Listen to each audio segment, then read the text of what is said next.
Blouse ಹೊಲಿದ ಮೇಲೆ ಈ gap ಯಾಕೆ ಬರುತ್ತೆ ಮೇಡಮ್? 4 ಭಾಗನ ನಾವು ಒಂದೇ ರೀತಿ ಸಮವಾಗಿ ಕಟ್ ಮಾಡಬೇಕು ಅಂತ ಕೇಳಿದರು.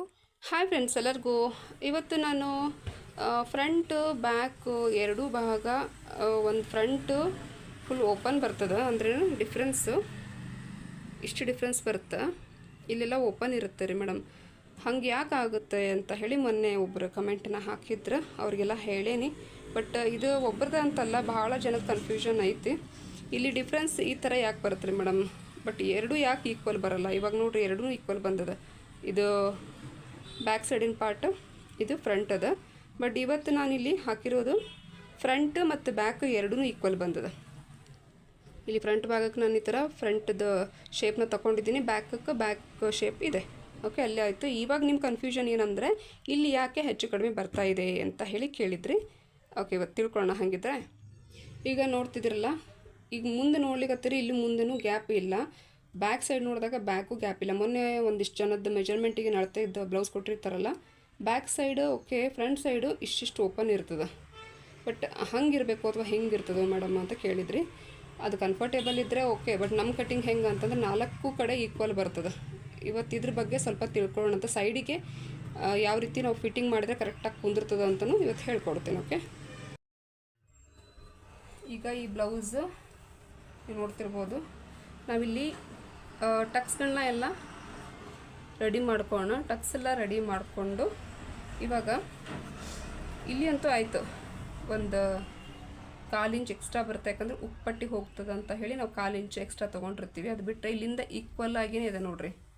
ಇಲ್ಲಿ ಯಾವುದೇ ರೀತಿ ಹೊರಗಡೆ ಬಟ್ಟೆ ಹಿಂದೆ ಇರೋದು ಈ ಕಡೆ ಬಂದಿರೋದಾಗಿರ್ಬೋದು, ಮುಂದೆ ಇರೋದು ಈ ಕಡೆ ಬಂದಿರೋದಾಗಿರೋದು ಯಾವುದೇ ರೀತಿ ಆಗಿಲ್ಲ. ಎರಡೂ ಈಕ್ವಲ್ ಆಗಿನ ಈವನ್ ಆಗಿನ ಅದ. ಸೊ ನೀವೇನು ಮಾಡಬೇಕಂದ್ರೆ ಇದಕ್ಕೆ ಇವಾಗ ಇಲ್ಲಿ ನೋಡ್ತಿರ್ಬೋದು ನೀವು, ನಿಮಗೆ ಅನಿಸ್ತಾ ಇದೆ ಇದು ಏನಂದರೆ ಇಲ್ಲಿ ಮುಂದ್ಗಡೆ 9 ಇದೆ, ಹಿಂದ್ಗಡೆ ನೀವು ಈ ಥರನಾದರೂ ಇಡ್ಬೋದು, ಈ ಥರನಾದರೂ ಓಪನ್ ಆಗೋದ್ರೂ ಮಾಡಿಕೊಂಡು ನೀವು ನೋಡ್ಬೋದು. ನಾನು ಆಲ್ಮೋಸ್ಟ್ ಆಗಿ ಇದೇ ಥರನೇ ನೋಡೋದು. ಈ ಥರ ನೋಡ್ಕೊಂಡಾಗ ಇಲ್ಲೂ 9 ಇದೆ. ಓಕೆ, ಈಗ ಈ ಉಕ್ಸ್ ಮನಿ ಅದೆಲ್ಲ ಇದ್ರದ್ದು ನಾನು ಅಳತೆ ತೊಗೊಳ್ಳಲ್ಲ. ಉಕ್ಸ್ ಯಾವ ಕಡೆ ಇರ್ತದಲ್ಲ ಅದರ ಅಳತೆನ ತೊಗೊಳ್ತೀನಿ, ಆ ಭಾಗನ ಅಳತೆಗೆ ತೊಗೊಳ್ತೀನಿ ನಾನು. ಈಗ ಇದನ್ನು ನೋಡೋಣ, ಇದು ಕೂಡ 9ಕ್ಕೆ ಬರ್ತಿದೆ. ಓಕೆ, ಇದು 9 ಇದೆ, ಬ್ಯಾಕ್ ಸೈಡ್ ಪಾರ್ಟ್ನು 9 ಇದೆ. ಅವಾಗ ಏನು ಬ್ಯಾಕ್ ಸೈಡ್ ಪಾರ್ಟ್ನ ನೋಡಿದಾಗ ಒಂದೊಂದು ಬ್ಲೌಸ್ಗಳು ಹೆಂಗೆ ಬರ್ತಾವೆ ಅಂದರೆ 10ಕ್ಕೆ ಇರ್ತವೆ, ಫ್ರಂಟ್ ಭಾಗ 9ಕ್ಕೆ ಇರುತ್ತೆ. ಹಿಂಗಿದ್ರೆ ಏನು ಮಾಡಬೇಕು ನೀವು?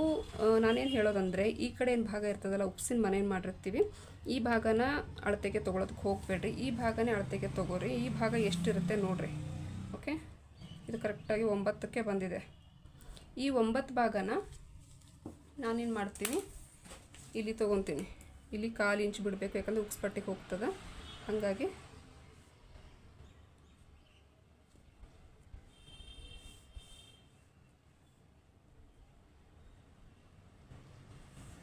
ಇಲ್ಲಿಂದ 9ಕ್ಕೆ ನಾವು ತೊಗೊತೀವಿ. ಆದರೆ ಅರ್ಧ ಇಂಚು ನಾನು ಸ್ವಲ್ಪ ಜಾಸ್ತಿ ಬಿಟ್ಟಿರ್ತೀನಿ, ಯಾಕಂದರೆ ನಮಗಿಲ್ಲಿ ಲೂಸಿಂಗ್ ಕೊಡ್ರಿ ಅಥವಾ ನಮಗೆ ವಯಸ್ಸಾದವರು ನಮಗೆ ಜಾಸ್ತಿ ಟೈಟ್ ಆಗ್ತದೆ, ನಮಗಿಲ್ಲಿ ಜಾಸ್ತಿ ಟೈಟ್ ಬರಬಾರ್ದು ಅನ್ನೋರು. ಆಮೇಲೆ ಬ್ಯಾಕ್ ಸೈಡ್ ಡೀಪ್ ಆಗಿದ್ದರೆ 9ಕ್ಕೆ ಬರಲಿ. ಇದು ಜಾಸ್ತಿ ಲೂಸಿಂಗ್ ಮಾಡೋದು ಬೇಡ. ಬ್ಯಾಕ್ ಸೈಡ್ ಏನಾದರೂ ಡೀಪ್ ಆಗಿರಲಿಲ್ಲ, 11 ಇಂಚು 10 ಇಂಚು ಇಷ್ಟೇ ಇತ್ತು ಪಟ್ಟಿ ಅಂದರೆ 9ಕ್ಕೆ ತೊಗೊಳ್ಳಿ. ಓಕೆ, ನಾನಿಲ್ಲಿ ಇದು ರೌಂಡೂ ಜಾಸ್ತಿ ಇಲ್ಲ, ಬ್ಯಾಕ್ ಸೈಡು ಫುಲ್ ಕವರ್ ಇದೆ, ಹಾಗಾಗಿ 9.5 ತೊಗೊಂಡಿದ್ದೀನಿ. ಈ 9.5ನ ಇಲ್ಲಿಂದ 9.5ಗೆ ಈ ಥರ ನಾವು ಮಾರ್ಕ್ನ ಹಾಕ್ಕೊತೀವಿ.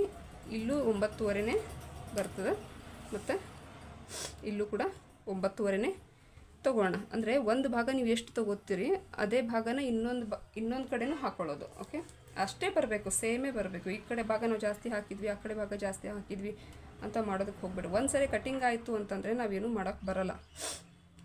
ಓಕೆ, ಇವಾಗ ನಾನೇನು ಮಾಡ್ತೀನಿ ಅಂದರೆ ಈಗ ಇಲ್ಲಿ ಕರೆಕ್ಟಾಗಿ ನಾನೊಂದಿಷ್ಟು ನಾಚನ್ನ ಹಾಕ್ಕೊತೀನಿ. ಅಂದರೆ ನಮಗೆ ಜಾಯಿಂಟ್ ಸಿಗ್ತದೆ ಅಂತ ಹೇಳಿ ಇಲ್ಲಿ ಅಷ್ಟಕ್ಕೆ ನಾಚ್ಗಳನ್ನ ಹಾಕ್ಕೊಂಡು ಬಿಡ್ತೀನಿ. ನಾವು ಯಾರಿಗಾದ್ರೂ ಸ್ಟಿಚ್ ಮಾಡೋದಕ್ಕೆ ಕೊಟ್ಟರು ಕರೆಕ್ಟಾಗಿ ನಾಚ್ಗಳು ನಮಗೆ ಏನು ಮಾಡ್ತವೆ, ಅವ್ರಿಗೆ ಕರೆಕ್ಟಾಗಿ ಅಲ್ಲೇ ಹಾಕಬೇಕು ಅನ್ನೋದು ಒಂದು ದಾರಿ ಗೊತ್ತಾಗ್ತದೆ. ಓಕೆ, ಫ್ರಂಟ್ ಬ್ಯಾಕ್ದು ಕನ್ಫ್ಯೂಷನ್ ಅಂತೂ ಕ್ಲಿಯರ್ ಆಯಿತು. ಇವಾಗ ಫಸ್ಟ್ ಏನಂದರೆ ಬ್ಲೌಸು ನೀವೇನಾದರೂ ಸ್ಟಿಚ್ ಮಾಡಿದ್ದೀರಿ, ಆಲ್ಮೋಸ್ಟ್ ಎಲ್ಲ ಬ್ಲೌಸ್ ಮುಗಿದ್ಬಿಟ್ಟದು. ಇವಾಗ ನಾನು ಫ್ರಂಟು ಮತ್ತು ಬ್ಯಾಕ್ನ ಈಕ್ವಲ್ ಆಗಿ ಈವನ್ ಆಗಿ ಮಾಡಬೇಕು. ಏನು ಮಾಡಬೇಕು ರೀ, ಮುಗಿದ ಮೇಲೆ ಏನೂ ಮಾಡ್ಲಿಕ್ಕೆ ಬರೋಲ್ಲ. ಅದರಾಗೆ ಸ್ವಲ್ಪ ಫಿಟ್ ಮಾಡಿ ಅಥವಾ ಲೂಸ್ ಮಾಡಿ ಕೊಡ್ಬೋದು. ಆದರೆ ನಿಮ್ಮ ಒಂದು ತಲೆ ಒಳಗೆ ಏನಂದ್ರೆ ಫಸ್ಟು ಕಟ್ಟಿಂಗ್ ಒಳಗೇ ಮಾಡ್ಕೋಬೇಕು ಈಕ್ವಲ್ ಆಗಿ. 4 ಭಾಗ ಈವನ್ ಆಗಿನೇ ಬರಬೇಕು. 9 ತೊಗೊಂಡ್ರೆ 9ಕ್ಕೆ ತೊಗೋರಿ ಬ್ಯಾಕ್ ಸೈಡು, ಫ್ರಂಟ್ 9ಕ್ಕೆ ತೊಗೊಂಡ್ರೆ ಬ್ಯಾಕ್ ಸೈಡು 9ಕ್ಕೆ ಇರಬೇಕು. ಬ್ಯಾಕ್ ಸೈಡ್ 9 ತೊಗೊಂಡ್ರೆ ಫ್ರಂಟ್ ಸೈಡ್ನು 9ಕ್ಕೆ ಇರಬೇಕು. ಇಲ್ಲಿ ಏನು ಮಾಡ್ತೀರಾ ಅಂದರೆ ವೇಸ್ಟ್ ಸೈಜು, ಇವಾಗ ಎದೆ ಭಾಗ ಆಯಿತು, ವೇಸ್ಟು ಓಕೆ ಅಂದರೆ ನಮ್ಮ ಸೊಂಟದ ಸುತ್ತ ಹುಕ್ಸಿನ ಹತ್ತಿರ ನಾನು ತೊಗೊಳ್ತಾ ಇದ್ದೀನಿ. ಈ ಥರ ಎಂಡ್ವರೆಗೂ ಅಲ್ಲಲ್ಲೇ 2 ಇಂಚಿಗೆ ಈ ಥರ ಹಿಂಗೆ ಮಾಡ್ಕೋತಾ ಎಂಡ್ವರೆಗೂ ತೊಗೊಂಡು ಹೋಗ್ತೀನಿ ನಾನು. ಗಮನ ಕೊಟ್ಟು ನೋಡಿರಿ. ಓಕೆ, ಇಲ್ಲಿ ಏನು ಮಾಡಬೇಕಂದ್ರೆ ಉಕ್ಸ್ ಮನೆ ಇರುತ್ತಲ್ಲ, ಇದನ್ನು ಕೌಂಟ್ ಮಾಡಬಾರ್ದು. ಈ 1/4 ಇಂಚ್ ಮಾತ್ರ ಕೌಂಟ್ ಮಾಡಬೇಕು. ನಾನೇನು ಮಾಡ್ತೀನಿ, ಇಲ್ಲಿ 32.5 ತೊಗೋತೀನಿ. ಈ 32.5ನ್ನು ಈ ಥರ 4 ಭಾಗ ಮಾಡ್ಕೊರಿ. ಹಿಂಗೆ ಈ 4 ಭಾಗ ಎಷ್ಟು ಬಂತು, 8ಕ್ಕೆ ಬಂತು. ಹೌದಾ? ಅವಾಗ ಏನು ಮಾಡ್ತೀವಿ ನಾವು, 8ಕ್ಕೆ ಬಂದಾಗ ಇಲ್ಲಿಂದ 8ಕ್ಕೆ 1 ಇಂಚು ಒಂದು ಲೈನನ್ನು ಹಾಕೋಣ. 8ಕ್ಕೆ 1 ಲೈನ್ನ ಹಾಕ್ಕೊತೀವಿ. ಮತ್ತು ಇಲ್ಲಿ 1 ಇಂಚ್, ಯಾಕಂದರೆ ಇಲ್ಲಿ ಟಕ್ಸ್ನ ಹಿಡಿತೀವಲ್ಲ, ಅದಕ್ಕೋಸ್ಕರ ಎಕ್ಸ್ಟ್ರಾ 1 ಇಂಚ್. ಓಕೆ, ಇದು ಬ್ಯಾಕ್ ಸೈಡಿಂದ ಕ್ಲಿಯರ್ ಆಯಿತು. ಇಲ್ಲಿ ಸೆಂಟ್ರ್ ಪಾಯಿಂಟ್ ತಗೊಂಡು ನೀವು ಟಕ್ಸ್ನ ಹಿಡಿತೀರಾ, ಇದು ಹೋಯಿತು. ಈಗ ನಾವು ಫ್ರಂಟ್ಗೆ ಬರೋಣ. ಮತ್ತು ಫ್ರಂಟ್ ಹೆಂಗೆ ಮಾಡ್ಬೇಕು ರೀ ಮೇಡಮ್? ಫ್ರಂಟ್ ನೋಡಿರಿ, ಈಗ ಗಮನ ಕೊಡ್ರಿ. ಈಗ ಇಲ್ಲಿಂದ ನಾನು ಇಲ್ಲಿ 1/4 ಇಂಚ್ ಬಿಡ್ತೀನಿ ಉಕ್ಸ್ ಪಟ್ಟಿಗೆ. ಇಲ್ಲೂ 8 ಇಂಚನ್ನೇ ತೊಗೊಳ್ತೀನಿ ನಾನು.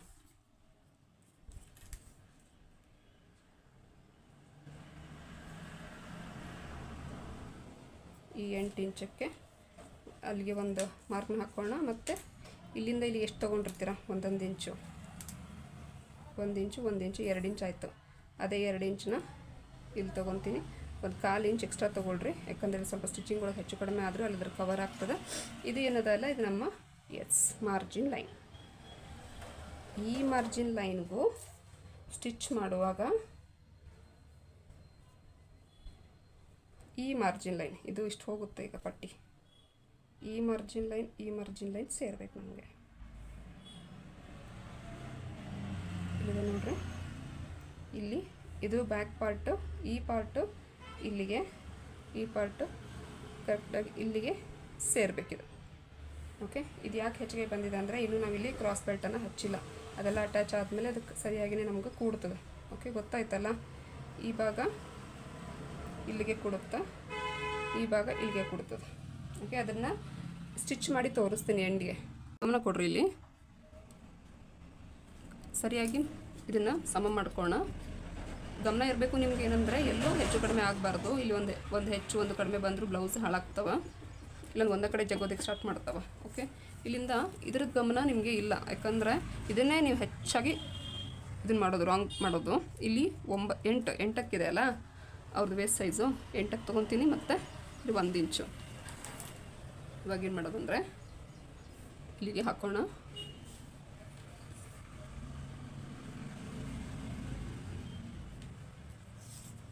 ನಾನು ಲೆಂತ್ ಹೇಳಿದ್ದೀನಿ ನಿಮಗೆ 4.25 ತೊಗೊತೀನಿ ಅಂತ ಹೇಳಿ. ನೋಡಿರಿ ಎಷ್ಟು ಎಕ್ಸಾಕ್ಟ್ 4.25 ಬಂದಿದೆ.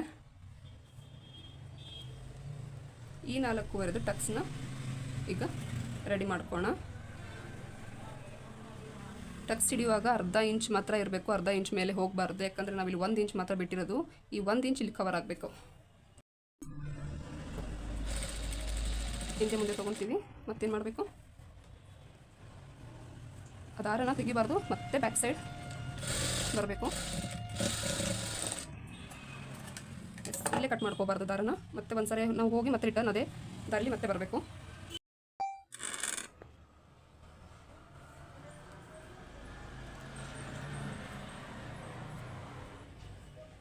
ಇವಾಗ ಬ್ಯಾಕ್ ಪಾರ್ಟ್ ರೆಡಿ ಆಯಿತು. ಇವಾಗ ಏನು ಮಾಡ್ತೀರಾ ಅಂದರೆ ಇದನ್ನ ಪ್ರೆಸ್ ಮಾಡ್ಕೊಳ್ಬೇಕು. ಅಂದರೆ ಪ್ರೆಸ್ ಮಾಡೋದನ್ನು ಐರನ್ ಮಾಡಬೇಕು.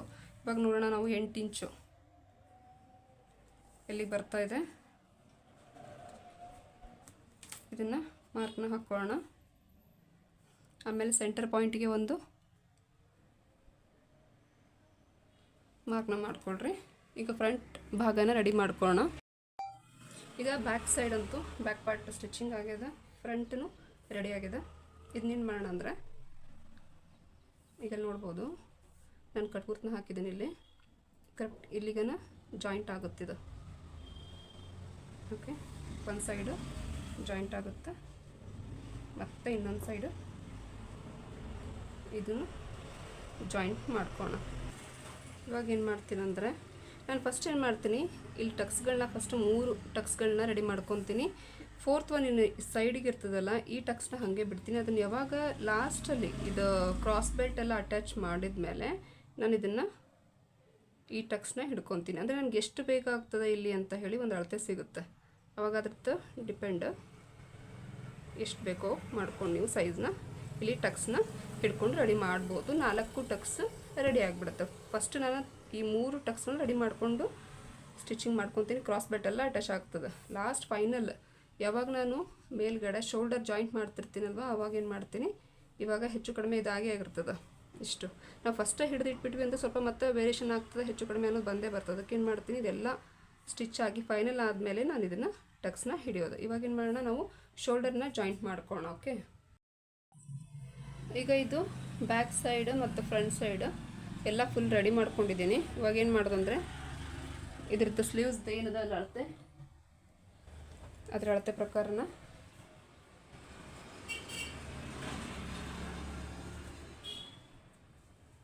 ಇದು ಲೈನಿಂಗ್ ಇರೋದು, ಇದು ಲೈನಿಂಗ್ ಇಲ್ಲದೆ ಇರೋದು, ಇದಕ್ಕಿಂತ ಒಂದು 1/4 ಇಂಚು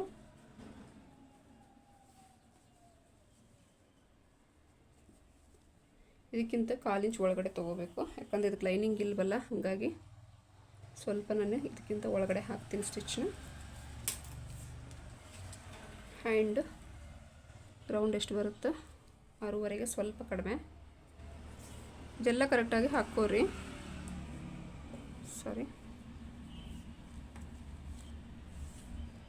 6.5ಗೆ 1 ಪಾಯಿಂಟ್ ಕಡಿಮೆ. ಇಲ್ಲಿ 6.5ಗೆ ನಾವು 2 ಪಾಯಿಂಟ್ ಕಡಿಮೆನ ತೊಗೊಳ್ಳೋಣ. ಇಲ್ಲಿಗೆ ತೊಗೊಳ್ಳೋಣ, ಇಲ್ಲಿಗೆ ಬಂದಿತ್ತದು, ಸ್ವಲ್ಪ ಜಾಸ್ತಿ ತೊಗೊಳ್ಳೋಣ. ನಂತರ ಏನು ಮಾಡಬೇಕು, ಇಲ್ಲಿ ಮಾರ್ಕ್ ಬಂದಿತ್ತು. ಓಕೆ, ಇದ್ರ ಮಾರ್ಕ್ನ ತೋರಿಸ್ಕೊಟ್ಟಿದ್ದೆ ನಾನು ನಿಮಗೆ. ಈ ಮಾರ್ಕು ಮತ್ತು ಈ ಮಾರ್ಕು ಸರಿಯಾಗಿ ಸೇರಬೇಕು.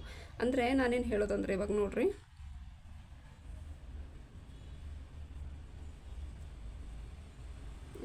ಈ ಮಾರ್ಕು ನಂತರ ಈ ಮಾರ್ಕು ಸೇರಬೇಕು. ಆವಾಗ ಇದು ಹೆಚ್ಚು ಕಡಿಮೆ ಬರಬಾರ್ದು, ಇದನ್ನು ಈಕ್ವಲ್ ಆಗಿದೆ ಇಲ್ಲ ಅಂತ ಹೇಳಿ ನೋಡ್ಕೊಳ್ರಿ.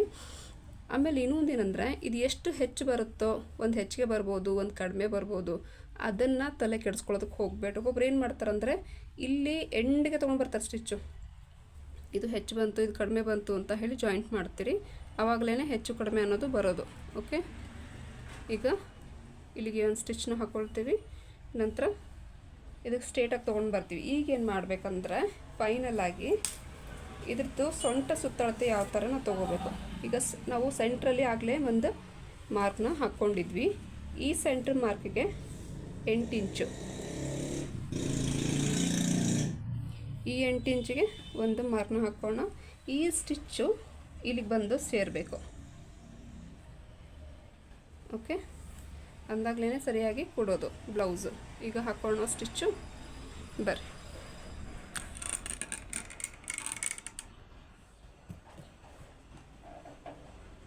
ಇಲ್ಲಿ ಈಕ್ವಲ್ ಆಗಿ ಬರಬೇಕು.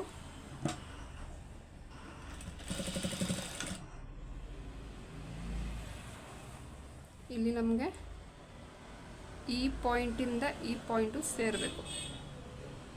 ಓಕೆ, ಇಲ್ಲಿ ಎಷ್ಟಾದರೂ ಬರಲಿ, ಒಂದು ಹೆಚ್ಚು ಕಡಿಮೆ ಯಾವುದಾದ್ರೂ ಬರಲಿ, ನಮಗೆ ಇದ್ರದ್ದು ತಲೆ ಕೆಡಿಸ್ಕೊಳ್ಳೋಂಗಿಲ್ಲ.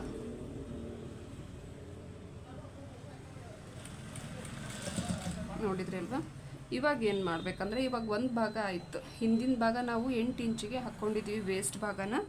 ಈಗ ಫ್ರಂಟ್ ಭಾಗನ ಹೆಂಗೆ ಮಾಡಬೇಕು ಅಂದರೆ, ಇದು ಫ್ರಂಟು ಅಂದರೆ ಉಕ್ಸ್ಪಟ್ಟಿಯನ್ನು ಹಚ್ಚಿರ್ತೀವಲ್ಲ, ಉಕ್ಸ್ ಮನೆದು, ಇಲ್ಲಿಂದ ಹಿಡಿದು ಉಕ್ಸ್ ಮನೆ ಇದೆ ಇಲ್ಲಿಂದ ಇಲ್ಲಿ ನಾವು ಮನೆಗಳನ್ನ ಹಚ್ತೀವಿ. ಇಲ್ಲಿಂದ ಕೌಂಟ್ ಮಾಡಬೇಕು, 8 ಇಂಚಿಗೆ ಬರಬೇಕು. ಇಲ್ಲಿ ಅಕಸ್ಮಾತ್ ಮನೆ ಇಲ್ಲ ಅಂತಂದರೆ ಅಲ್ಲಿ ನಾವು ಯಾವ ರೀತಿ ಕೊಡಬೇಕನ್ನೋದನ್ನು ಹೇಳ್ತೀನಿ. ಈಗ ನಾವು ಇದನ್ನು ನೋಡ್ಬೋದು, ನೀವು ಈ ಪಾಯಿಂಟಿಂದ ಈ ಪಾಯಿಂಟನ್ನು ಸೇರಿಸ್ಬೇಕು. ಓಕೆ, ಗೊತ್ತಾಯ್ತಲ್ಲ? ಈ ಪಾಯಿಂಟ್ಗೆ ಈ ಪಾಯಿಂಟ್ ಸೇರಬೇಕು. ಆವಾಗ ಇಷ್ಟು ಹೆಚ್ಚು ಕಡಿಮೆ ಬರುತ್ತೆ, ಅದು ನಮಗೆ ತಲೆ ಕೆಡಿಸ್ಕೊಳ್ಳೋ ಹಾಗಿಲ್ಲ.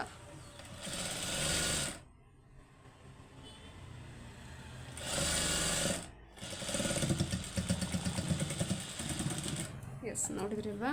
ಇವಾಗ ವೇಸ್ಟ್ ಗೊತ್ತಾಯಿತು, ಮತ್ತು ಚೆಸ್ಟ್ ಗೊತ್ತಾಯಿತು, ಸ್ಲೀವ್ಸ್ದು ನಿಮಗೆ ಅಳತೆ ಸಿಕ್ತು. ಅಂದರೆ ಸೈಡ್ ಪಾರ್ಟು ಇವಾಗ ನೋಡ್ಬೋದು ನೀವು, ಇಷ್ಟೆಲ್ಲ ನಮಗೆ ಹೆಚ್ಚು ಕಡಿಮೆ ಬರ್ತದೆ. ಇದು ನಮಗೆ ಏನು ಮಾಡೋಣ, ನಾವು ಈಕ್ವಲ್ ಆಗಿ ಕಟ್ಟಿಂಗ್ನ ಮಾಡಿ ತೆಗೆಯೋಣ. ಇವಾಗ ಒಂದು ಭಾಗದಲ್ಲೇ ಆಯಿತು. ಇವಾಗ ಇನ್ನೊಂದು ಭಾಗ ಹೆಂಗೆ ಅಂದರೆ, ಇಲ್ಲಿ ಕುಪ್ಪಟ್ಟಿಯನ್ನು ಹಚ್ಚಿರ್ತೀವಲ್ವ, ಇಲ್ಲಿಂದ 8 ಇಂಚು ಕೌಂಟ್ ಮಾಡೋಣ. ಹೌದು, ಅಂದರೆ ಇದೇ ಥರನ ನೀವು ಹಾಕಿದರೆ ಎಲ್ಲ ಕಡೆಗೂ ಈವನ್ ಆಗಿಯೇ ಬರ್ತದೆ. ಓಕೆ, ಇಲ್ಲಿಂದ 8 ಇಂಚು, ಸಾರಿ, ಇವಾಗ ನೋಡ್ತಿದ್ರಿ, ಈ ಕಡೆಯಿಂದ ಇಲ್ಲಿಗೆ 8 ಇಂಚು, ಮತ್ತು ಬ್ಯಾಕ್ ಸೈಡು ಈ ಭಾಗ ತೊಗೊಂಡಿದ್ದೀವಿ, ಈ ಕಡೆ ಭಾಗನ ಈಗ ಈ ಪಾಯಿಂಟ್, ಮಿಡಲ್ ಪಾಯಿಂಟ್ ಇದು, ಈ ಮಿಡಲ್ ಪಾಯಿಂಟಿಂದ ಈ ಕಡೆ 8 ಇಂಚ್ ತೊಗೊಳ್ಳೋಣ.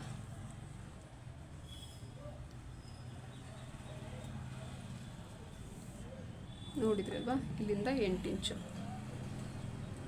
ಓಕೆ, ಇದೇ ಸೇಮ್. ಒಂದು ಕೈ ಬೇರೆ ಇರ್ತದೆ ಸೈಜು, ಇನ್ನೊಂದು ಕೈ ಬೇರೆ ಇರುತ್ತೆ, ಯಾಕಂದ್ರೆ ಎಲ್ಲರೂ ಒಂದೇ ರೀತಿ ಬರೋಲ್ಲ. ಹಾಗಾಗಿ ಸೇಮ್ ಹಿಡಿಯೋದಕ್ಕೆ ಹೋಗಬೇಡ್ರಿ, ಮತ್ತೆ ಅಳತೆ ತೊಗೋಬೇಕು ನೀವು, ಒಂದು ಎಷ್ಟಿದೆ ಅಂತ ಹೇಳಿ ನೋಡ್ಕೊಳ್ಳೋದಕ್ಕೆ. ಈಗ ಇನ್ನೊಂದು ಕೈ ಏನು ಮಾಡ್ರಿ ಅಂದರೆ, ಅದನ್ನು ಅಳತೆ ತೊಗೊಂಡು ನೀವು ಸ್ಟಿಚ್ ಹಾಕಬೇಕು. ಯಾಕಂದರೆ ಬಲಗೈನೇ ಸೈಜ್ ಒಬ್ಬೊಬ್ರದ್ದು ಚೇಂಜ್ ಇರ್ತದೆ, ಎರಡೂ ಸೇಮ್ ಇರೋಂಗಿಲ್ಲ. ಒಂದು ಕೈ ದಪ್ಪ ಇರುತ್ತೆ, ಒಂದು ಕೈ ತೆಳಗಿರ್ತದೆ. ಇಲ್ಲಿ ಈಕ್ವಲಾಗಿ ತೊಗೊಂಡು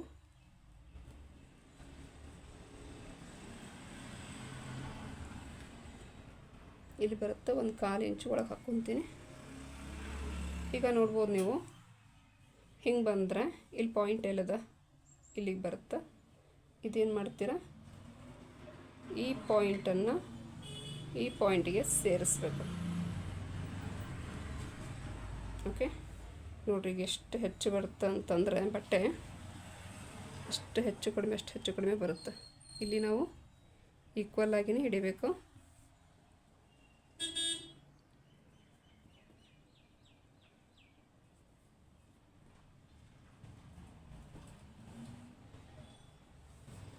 ಇಷ್ಟು ಹೆಚ್ಚು ಕಡಿಮೆ ಬರ್ತಿದೆ.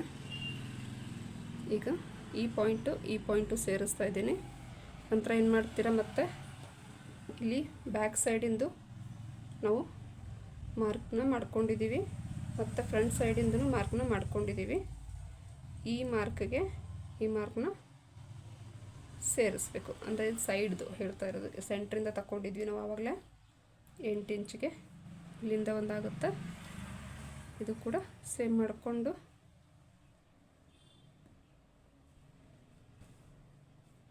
ಇಲ್ಲಿಗೆ ಬರಬೇಕು ಸ್ಟಿಚ್ಚು.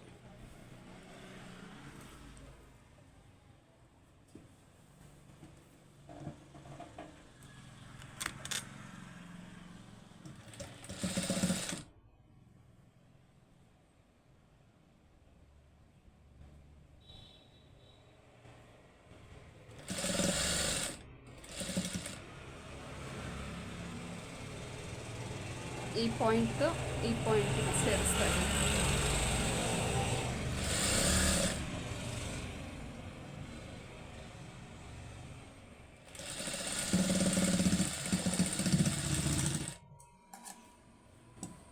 ನಂತರ ಏನು ಮಾಡ್ತೀವಿ, ಈ ಉಳಿದಿರೋಂಥ ಬಟ್ಟೆನ ಈವನ್ ಆಗಿನೇ ಕಟ್ ಮಾಡ್ಕೋಬೇಕು. ಇದು ವಿತೌಟ್ ಲೈನಿಂಗು, ವಿತ್ ಲೈನಿಂಗ್ ಆದರೂ ಸೇಮೇ, ಬಟ್ ಅದು ಅವರು ಅಳತೆ ಏನು ಕೊಟ್ಟಿರ್ತಾರೋ ಅದೇ ಅಳತೆಗೆ ನೀವು ಸ್ಟಿಚ್ನ ಮಾಡ್ಕೊತೀರ. ನಂತರ ಇದೆಲ್ಲ ಆದಮೇಲೆ ಫಿಟ್ಟಿಂಗ್ ಲೈನು 1/4 ಇಂಚಿಗೆ ಮತ್ತೆ ಫಿಟ್ಟಿಂಗ್ ಲೈನನ್ನು ಹಾಕಿ ಕೊಡ್ರಿ. ಇಷ್ಟೇ ನೋಡಿರಿ, ಸೈಡ್ ಫಿಟ್ಟಿಂಗ್ ಸರಿಯಾಗಿ ಬಂದರೆ ಮಾತ್ರ ಬ್ಲೌಸು ಕರೆಕ್ಟಾಗಿ ಕೂಡುತ್ತೆ. ನಿಮ್ಮ ಗಮನ ಎಲ್ಲಿರುತ್ತೆ ಅಂದರೆ ಇದ್ರ ಗಮನ ಏನಂದರೆ ಒಂದು ಹೆಚ್ಚು ಒಂದು ಕಡಿಮೆ ಇಲ್ಲೇ ನಿಮ್ಮದು ವೇರಿಯೇಷನ್ ಬರೋದು. ಬಟ್ ಏನು ರೀ ಮೇಡಮ್ ನಮ್ಗೆ ಎರಡೂ ಇವನ್ ಆಗಿ ಬರ್ತಿಲ್ಲ, ಏನು ಮಾಡಬೇಕು ಅಂತ ಕೇಳ್ತಿದ್ರು.